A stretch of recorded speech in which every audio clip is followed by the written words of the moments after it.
I did a Google search the other day and typed in two words, parents and sports. The outcome in 0.43 seconds, 591 million results. Do you think there's interest? Do you think there could be issues? Do you think we might be just a little bit obsessed? I typed in life and death and got 30 million fewer. We're crazy about sports. It's the #1 discretionary activity we participate in. You find yourself engaged in this presentation because you're in the flow of this river of sports, this ever-changing, hard-to-navigate river.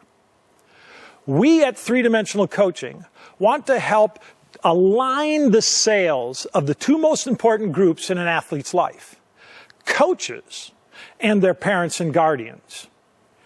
This, however, requires understanding, because understanding is the basis of care. We believe there's a couple things foundationally that we need to understand. And when we do, we can create these beautiful, life-giving experiences. But we got to get the foundation right. Foundationally, we need to understand the purpose of sport, and we need to understand our role in the process.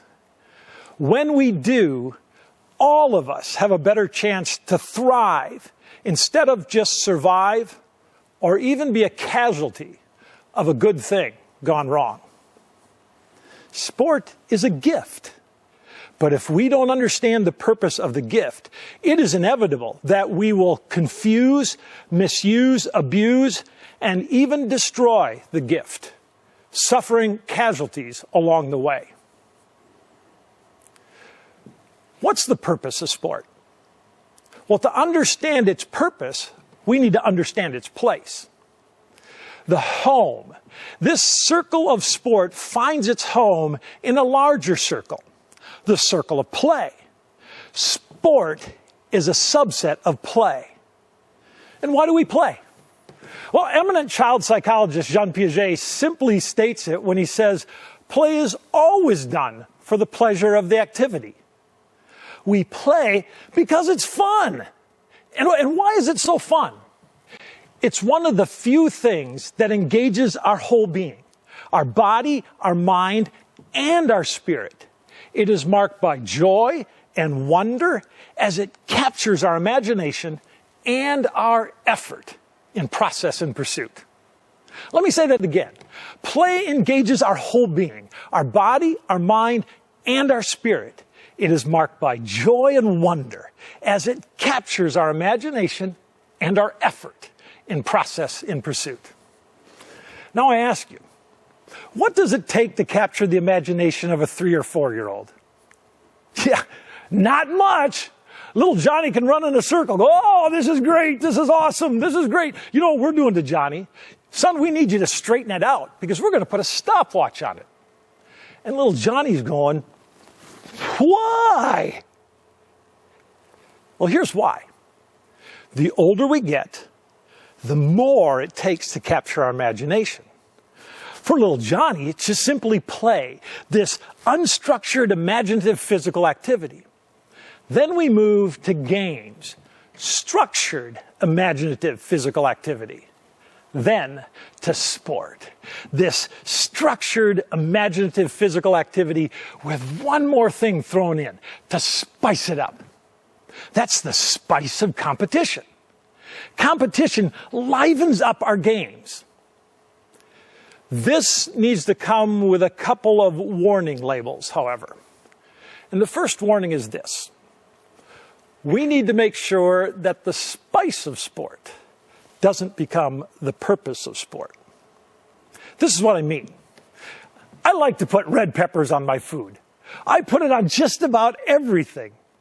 What if in this process I start to think, wow, the enjoyment, the spice is in the red peppers. Forget the food, just give me the red peppers. I would quickly become diseased. I'd become sick. Well, that's what's happening in the sports journey when the spice of sport becomes the purpose. Because when competition becomes the purpose. It shoves out joy and wonder and inserts winning. And when that happens, the process becomes diseased. That's one warning. The other warning is this. We need to make sure that we don't take this adult competitive model that, frankly, we don't handle very well sometimes, and put handles on it and pick it up and walk it over here and drop it on our kids, because we're killing them with it.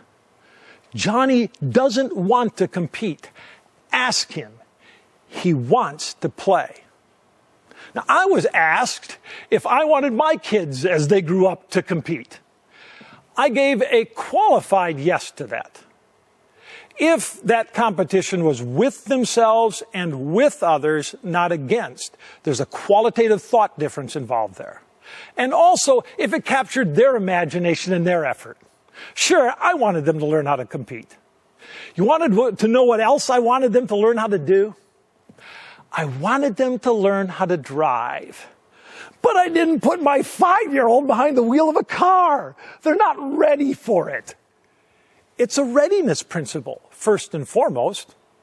Look, it'll happen to our kids like it happened to us. Sooner or later, Johnny's going to say, I wonder how fast I can run from point A to point B. And he'll do it over and over. And Mary will say, I wonder how many free throws I can make if I pursue and persist. And she'll stay at it. And we said, I wonder what would happen if we combined our efforts toward this imaginative end, what we could accomplish. It happened to us. But when we take our adult imagination and walk it over and force it on our kids in this desire for more and more competition earlier and earlier to make champions out of our children, we vandalize their play and we shut down their own imaginations. And we see harm in it, in that process, at all 3 dimensions. When that happens, it is we who are confused. It is sport that is misused, and our kids get abused. 75% of kids today stop playing competitive sports by the time they get to high school. You know what the number one reason they tell us it is? It's no fun anymore. Let's be sure to keep joy and wonder that captures imagination and effort at the core. It's the path to mastery anyway. That's the purpose of sport. Now, to align the sails of parents and coaches. The primary purpose of 3-dimensional coaching is to take coaches on this guided journey to discover and to craft in writing their transformational purpose statement for their own coaching, and then to help them create and implement a 3-dimensional strategy to fulfill that transformational purpose. Let me show you what those dimensions look like. At the first dimension is the physical. Sport is first and foremost a physical activity. And at this dimension, we find things like power and strength and speed and quickness, tactics, technique, cardiovascular. Those things fall at the first dimensions. And coaches need a strategy, and they need to be good at that. That is essential to the sport journey, the first dimension. The second dimension, where we find things like confidence, motivation, team cohesion, emotions, those things fall at that level of the mind of the player. Coaches have to coach level 1. They ought to coach level 2 and level 3. We help them to create strategies to coach those things. And at the third level, the level of the spirit, where value and worth, identity, character, purpose, significance, those things are found at the third level. We know this, sport is affecting that level. We want to give coaches strategies to coach that level. That's the coach's job. That's their responsibility. What's your responsibility? Parents, in a sentence, your responsibility is this: to love your child unconditionally and to steward their development at all three dimensions. You don't do the coach's job, especially in the area of tactics and strategy. When kids hear more than one voice at that level, they get confused. Let the coaches coach. You do, though, have a responsibility at all three levels. What's your level one responsibility? Well, I borrow from Maslow's hierarchy of needs and tell you that security is part of your responsibility. Food, shelter, clothing. For me, I'd add coffee. My kids add bacon. Those first dimension responsibilities. Clearly, nutrition, rest and sleep. Their physical maintenance and development. You need a strategy for getting kids to and from practice and games. You need a strategy to determine how much of the limited resources of time and money you're going to put towards this journey. Our kids need you to perform there. That's your level one strategies. How about level two?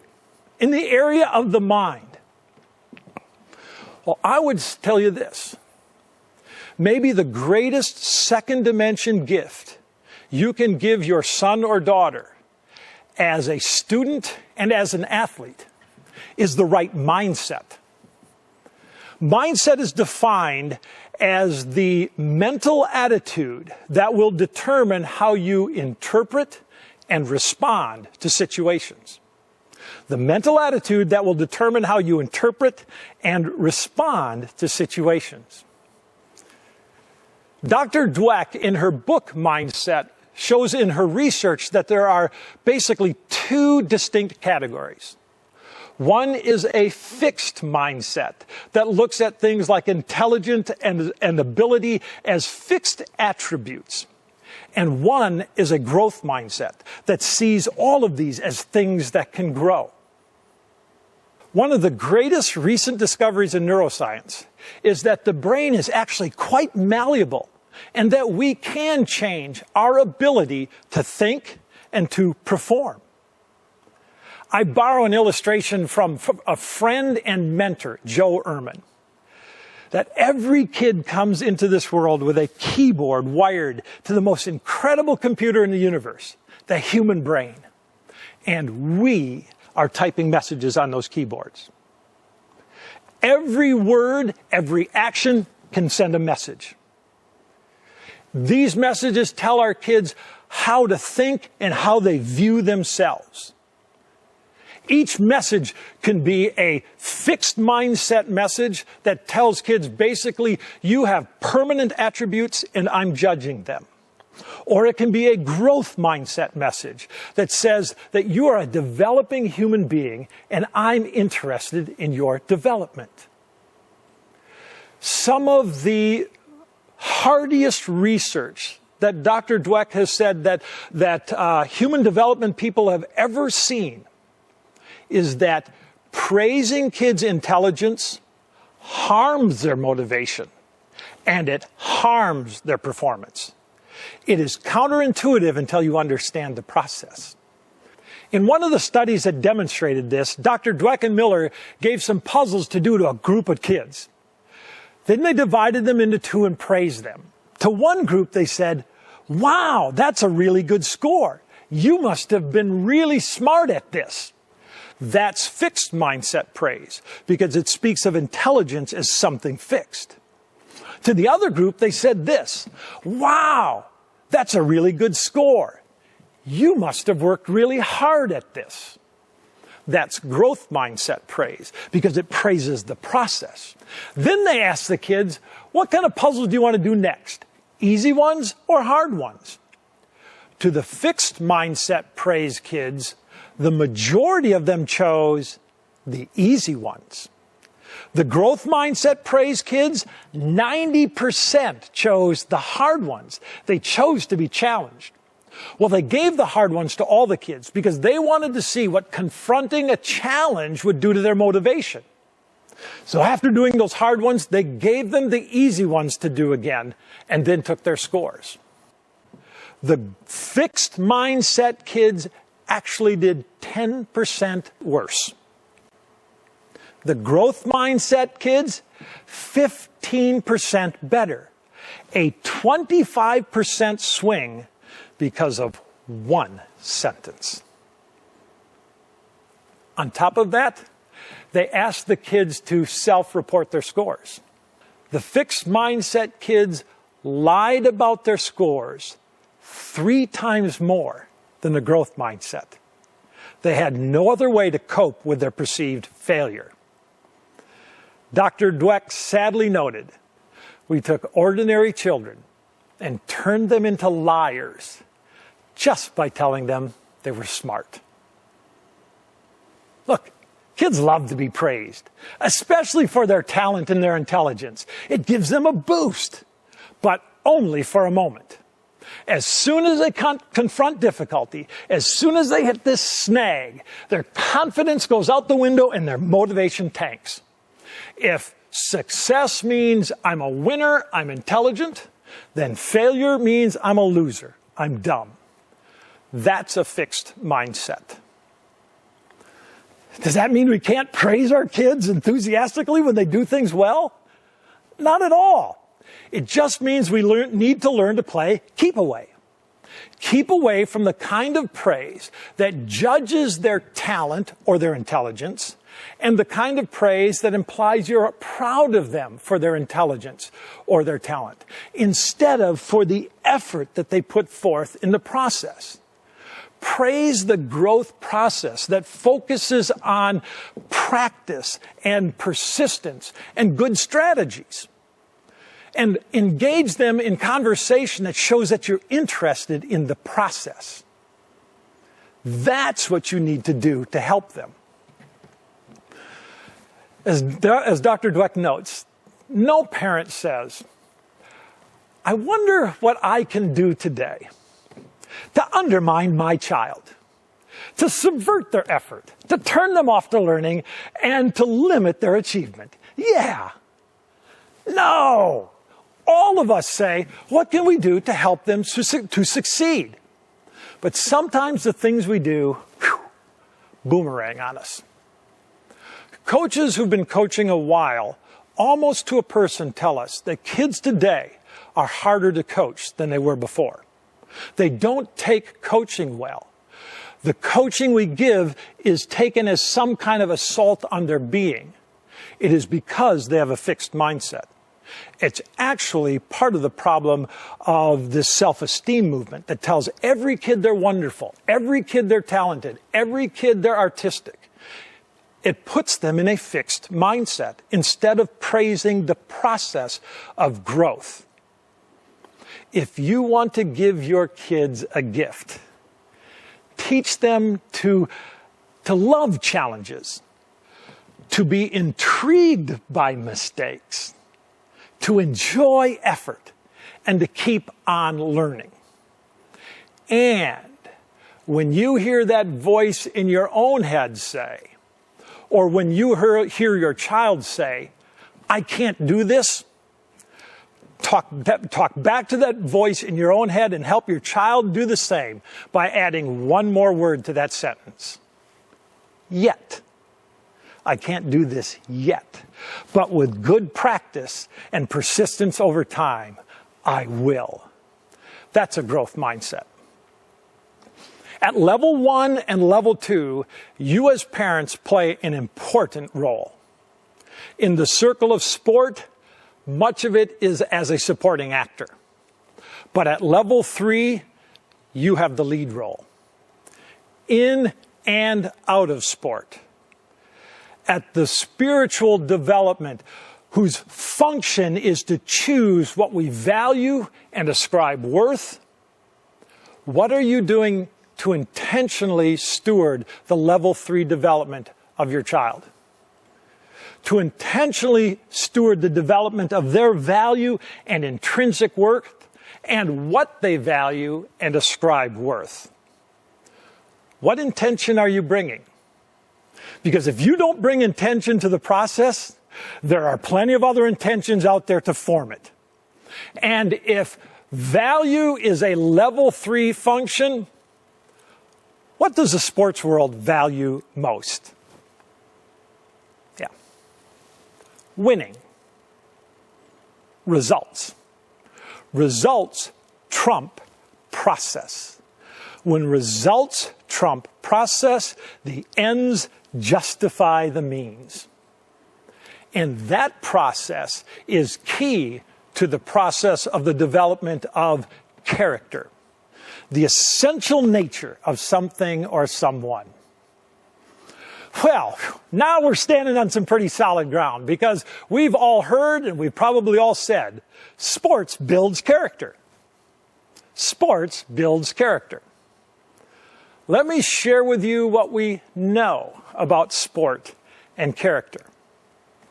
For those attributes of character that help me to achieve my goal, sport is a great training ground and development of those. Things like dedication and sacrifice, teamwork, leadership, perseverance, self-control. Those things, sport is a wonderful place to see those things develop. And that's a good thing. Here's what we also know about sport and character. That the longer kids are in competitive sports, especially team sports, the less they make good moral decisions. That the default mode of sport is to erode moral character. Things like honesty, justice, responsibility. I would add kindness and mercy.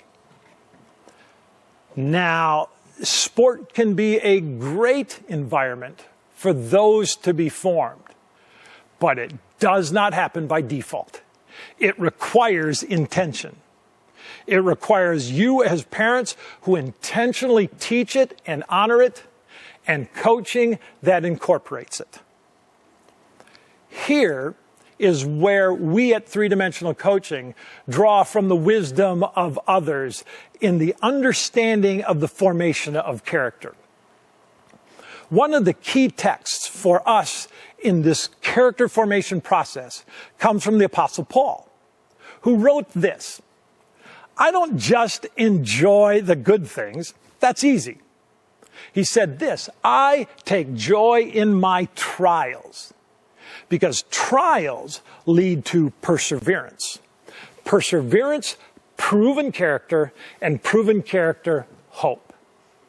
Hope, whose function is to keep my present reality, this trial, open to a future possibility. When my present reality is open to a future possibility, then perseverance becomes the muscle for which character is formed.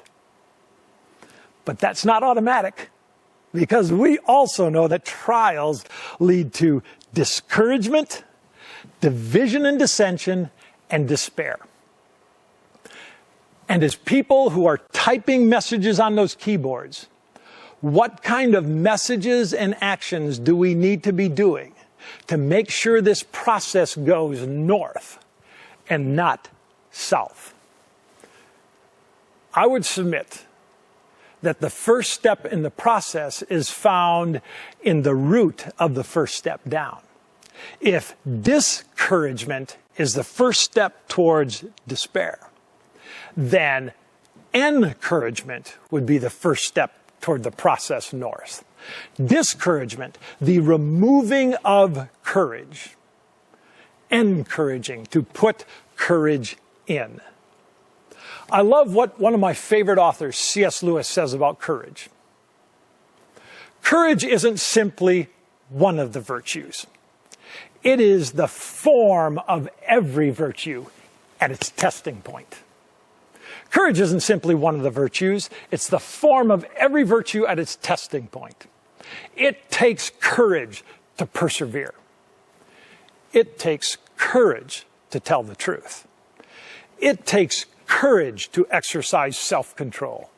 It takes courage to extend mercy. It takes courage for every one of those virtues. Are we people who put courage in? That is your responsibility. Two things, really. Put courage in and make sure that there's a future hope. When there's hope in the future, there is power in the present. That's our responsibility. A few bullet points. 1, don't critique coaching or teammates in front of your child. You shouldn't do it at all. But when you do it in front of your child, it is inherently discouraging, and you erode your own responsibility. Don't do it. 2, understand the rules of the road. Here's what I mean. Friend and coworker in the coaching world, Bruce Brown of Proactive Coaching, has coached a lot of kids, and he interviews them in an exit interview after their high school years are over. He asks them a bunch of questions. One of them is this: what was your worst experience in sports? The number one answer: the ride home with mom and dad after the game. You keep processing the game, they need to recover. Even if you're asking them growth mindset questions, it's the wrong time, which makes it the wrong thing. Kids need time to recover. Let them initiate the conversations about their play. If you don't let them initiate it, you'll be part of their worst experience. Understand the rules of the road. 3rd, stop the competition in the stands. Your kid's performance on the court is not a reflection of your parenting. There may be more competition going on in the stands than there is on the court sometimes. They're all our kids. Your job is to enjoy their play. In fact, what do you do? That is what you do. What do you say related to that? Simply tell your child you love watching them play. That's all you need to do. I again quote the words of C.S. Lewis. Keep first things first. When first things are first, second things aren't diminished, they're actually enhanced. But when second things become first things, you will lose them both. Keep first things first. In sport, it is joy and wonder that captures imagination and effort. Your role as a parent: love your child unconditionally, steward their development in all 3 dimensions. My hope is that this gives you a little bit more hope in the future, that gives you power in the present. Let's all enjoy the journey.